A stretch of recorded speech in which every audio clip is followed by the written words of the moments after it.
Monsieur Fayçal Lahrouchi, je le dis bien? Tu le dis très bien. Azul Azul? Azul Kholas, Azul Fillaoun. Solfilaun, ça c'est du Amazigh. Exactement, ouais, c'est du Puis en Tamazight. Darija, ça serait Merhaba, Salam, Labes. Ce serait Salam alaikum, labas alaikum, kouchi bekhair, salam. Ouais. Ça c'est Amazigh, ta première langue. Darija, ta deuxième. Nous on est habitué à parler en français. But I think for the listeners of this podcast, since you recorded it in English as well, right? Exactly, yes. So we could conduct this conversation, whether it's our favorite or not, the English language, then we reach more listeners, right? That makes total sense. Let's speak in English.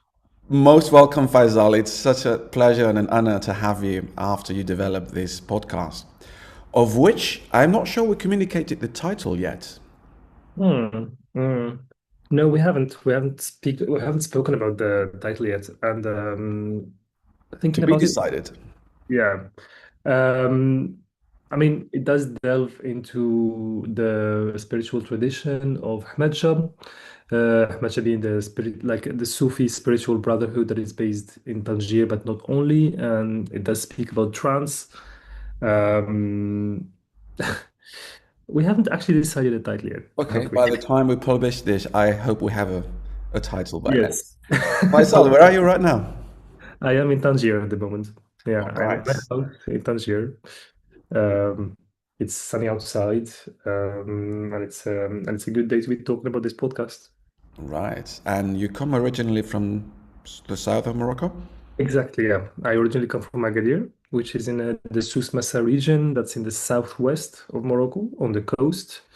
And yeah, I came to live in Tangier about 7 years ago in 2019. And ever since I fell in love with the city and I just stayed, and it became like my city of adoption, as we say. Right. And in both places, you can use your native language, Tamazight? Not really, no. So Tangier is very much more Arabic speaking. In case you do come across people who speak Tamazight, it would usually be a dialect which is different than the one that I speak in the south of Morocco. So in here it's more Tarifit, because of the proximity with the Reef Mountains, which is an Amazigh speaking language, but then it's a bit of a different language or a different dialect than the one that I speak back home in the south of Morocco.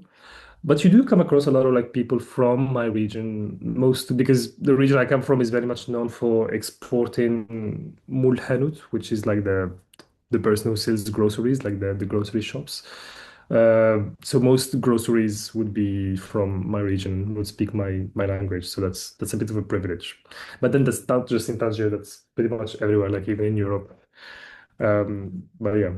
It's nice to address this subject because you do spend some first 10 minutes of your podcast telling us about the complex reality of Morocco, which we sometimes don't know so well in European countries. Because there's a pre-Arabic language called Tamazight with different variations, right? Varieties Exactly. and dialects, and then the Arabization of the country, and of course the French protectorate, some part of it's the Spanish one. So it's a huge diversity, and that partly created the style you talked to us about, the Jibali from the mountains style of this mixture. Yeah, so the for the Jibli culture or the culture of Jbala just it literally means the mountains. So it's the culture of the people of the mountains, but then it really refers to the northern parts of Morocco, the northern and northeast parts of Moroccan culture, and it's a very specific culture in the sense that it was they are originally an Amazigh tribes, but then they were among the first Amazigh tribes to have been Arabized. So even the language, the dialect, the Arabic dialect or the Darija dialect that they speak is very specific, and it's not very widely understood by other Arabic speaking folks around the country. Yeah. Um, and it is its own. I'm not very versed in linguistics, but I know, like, linguistically speaking, people who have studied it, they say it is its own, like, version of Arabic. It's pre-Hilalian, as they call it, but I couldn't really go further on that. But yeah, it's they are amongst the first to have been. They are some of the oldest Amazigh tribes in Morocco, and among the first who have been Arabized. And it is a culture on its own. It's not just the language. The language is one element, of course, but it is also specific types of music. And among the instruments, which are very distinct of the Jbala culture, is the gaita.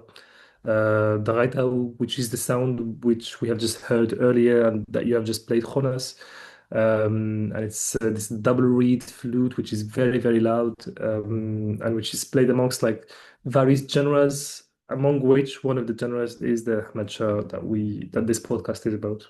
Right. So after 10, 12 minutes of this social, cultural, as you call it, context, then you really dive into the music and it's so interesting. Let's just have a little excerpt when you talk about a very specific aspect of this music. After the introductory parts, there is the central piece of the ceremony, which is called the Hadra, which translates roughly to the presence. And what it means by the presence is that we are invoking the presence of spirits.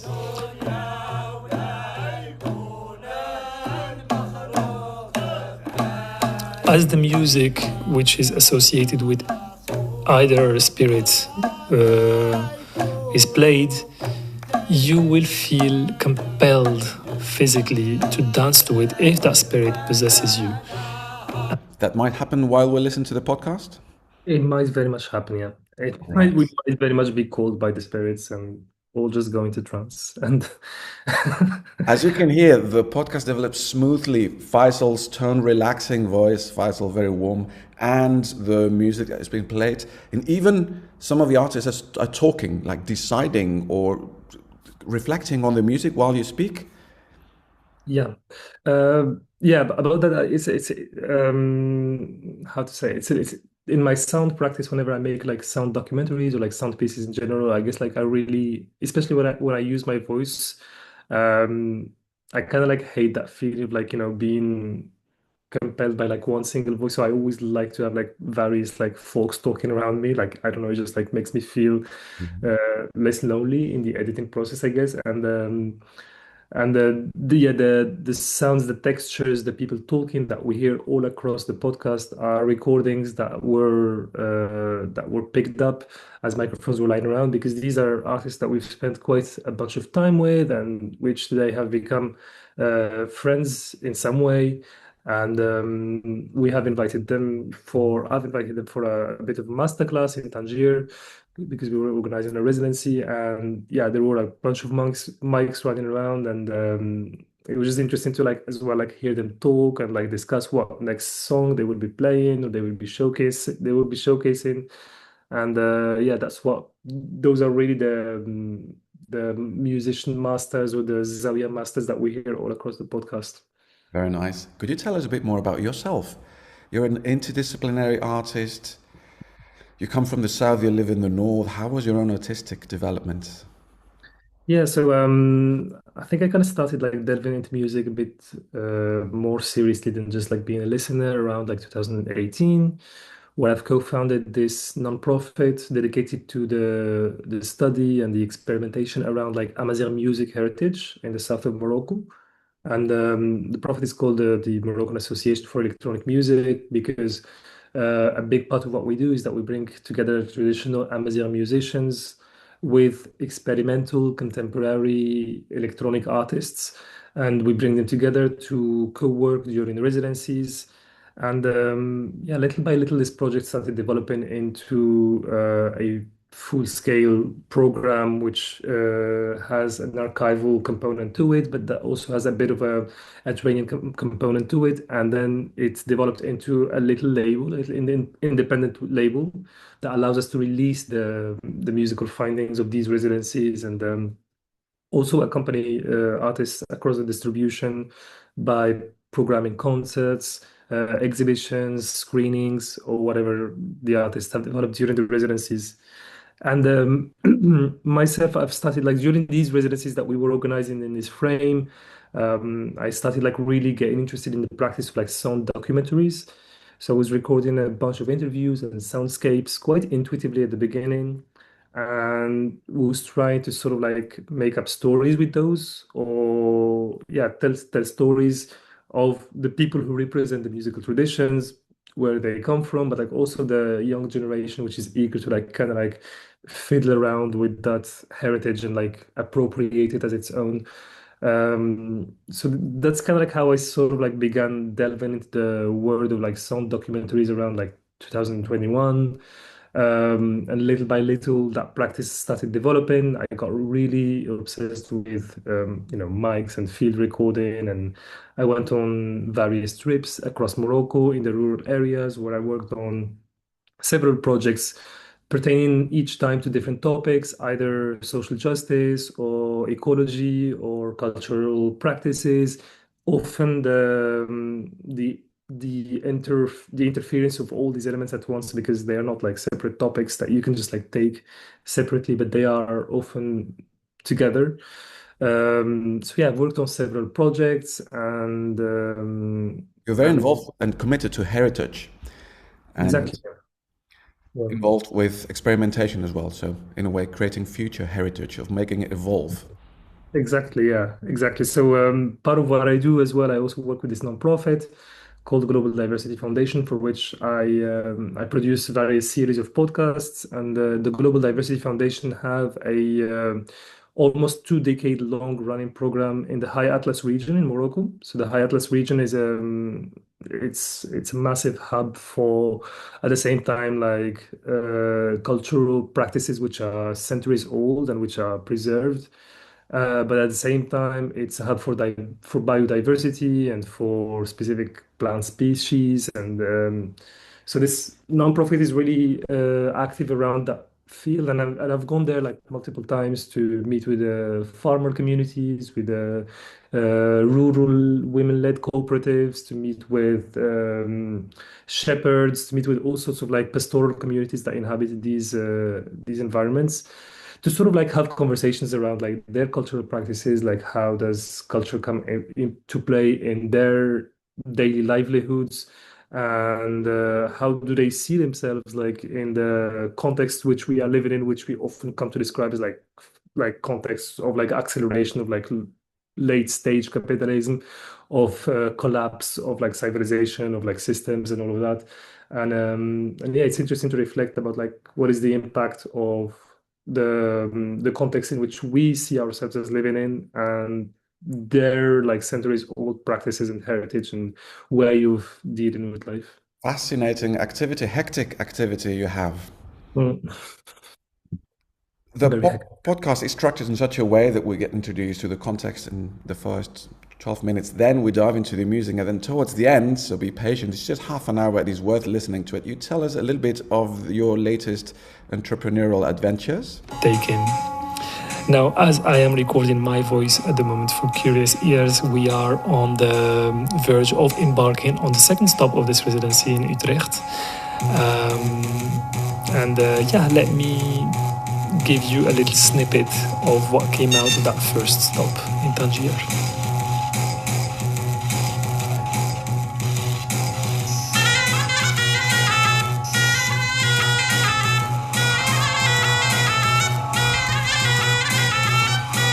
We want to keep listening. Very interesting meter and timbre and tuning. When you were speaking these words, you had your first residency period in Tangier. Then you came to Utrecht, the city I'm at the moment. We're in, by the way, April 2026. You never know how many years from now people could watch this video. And this has already happened. How's this project going? It's actually going very well. Like the musical part of it is super exciting. We're very happy to like start like developing it further into an album project. But yeah, so this project like kind of like started as a partnership between my organization in Morocco and an Utrecht-based organization called Santez, co-run by a very good friend Matthijs. And yeah, we were like trying to like see what we could work together. Like both our organizations, Santés and in Morocco, kind of like have similar interests in the Do you sense that re-specify AMME, Association Marocaine the musique électronique. de Musique Électronique? In Exactly. collaboration with Santés in Utrecht, Exactly. you gathered two Uh, artists collaborating on heritage and new Basically, yeah. creation. So we wanted to work across heritage, and I was already like working with this spiritual hub in Tangier, which is called the Hmadcha Zawiya. And yeah, we ran an open call. We brought together some artists. We brought some artists from the spiritual tradition with some more contemporary Moroccan artists and Dutch-based artists. And we organized a first week in Tangier. It went really well. Like the music was flowing quite naturally. I mean, I think after 2 or 3 days, they've already like developed like 4 or 7 tracks. Like it was like very prolific and very naturally flowing. We had a first concert, and then we had like a second stop in Utrecht, which sadly the Moroccan-based artists couldn't make it because of visa issues, and yeah, that was a little bit of the frustration that we run into. But we still had like one Paris-based Moroccan acoustic artist that was able to be there. So yeah, we're hoping for a next stop, basically, in which we're going to be able to bring all the musicians together Okay. to kind of like develop the projects further. But we're getting there. First, we should invite the listeners to listen to your podcast, which is going to be published very soon. And what will be the next stop? How could we keep track of your next project, your next adventure? Yeah, so we're very active around like social media. Obviously, we've got a website. There is www.am, which is AMME.ma. Social media as well, where I think some of the handles I can send them to you, Jonas, and maybe like see if we can Yeah. like input them in the caption The or whatever. description of this video, it will be there. Absolutely, yeah, Fantastic. absolutely. Shukran jazilan, Monsieur شكرا لك Fayçal. شكرا لك, Jonas. A grand Really, plaisir. It was an mm, honor to talk to you. you And as I well. invite all of our listeners to give your podcast half an hour of their jogging day, cooking, whatever the situation. It's really worth it. Cool. Thank you so much, Jonas. شكرا Thank you لك. so much. معكم. Slama. السلام عليك. نعم.